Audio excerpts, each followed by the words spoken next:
உத்தரப்பிரதேசத்தில் இளம்பெண்ணை 23 பேர் 7 நாட்களாக கூட்டு பாலியல் வன்கொடுமை செய்த சம்பவம் பெரும் அதிர்ச்சியை ஏற்படுத்தியுள்ளது. வடக்கு வாரணாசி லால்பூர் பகுதியைச் சேர்ந்த 19 வயது இளம்பெண் கடந்த மாதம் 29ஆம் தேதி தனது தோழியை பார்க்க சென்று வீடு திரும்பாததால் அவரது பெற்றோர் காவல் நிலையத்தில் புகார் அளித்தனர். இந்நிலையில் காணாமல் போன அந்த பெண் கடந்த 4ஆம் தேதி தானாக வீடு திரும்பினார். அப்போது ஹோட்டல்களுக்கு அழைத்து சென்று பாலியல் வன்கொடுமை செய்யப்பட்டது குறித்து கூறியுள்ளார். இதையடுத்து அவரது பெற்றோர் அளித்த புகாரின் பேரில் வழக்கு பதிவு செய்த போலீசார் 6 பேரை கைது செய்து எஞ்சியுள்ளவர்களை தேடி வருகின்றனர்.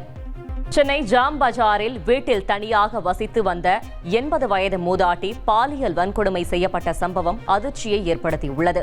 மூதாட்டியிடம் விசாரணை மேற்கொண்ட போலீசார் ஜாம் பஜாரில் தங்கி வேலை தேடி வந்த நாகராஜன் என்ற நபர் இந்த கொடூர செயலில் ஈடுபட்டதை கண்டுபிடித்து அவரை கைது செய்தனர்.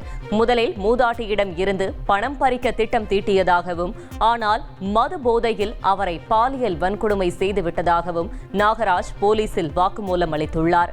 முன்னதாக நாகராஜை போலீசார் பிடிக்க சென்றபோது அவர் தப்பிக்க முயன்று கீழே தவறி விழுந்ததில் அவரது இடது கை மற்றும் வலது காலில் மாவுக்கட்டு போடப்பட்டுள்ளது. செய்திகளை உடனுக்குடன் தெரிந்து கொள்ள உடனே சப்ஸ்கிரைப் பண்ணுங்க.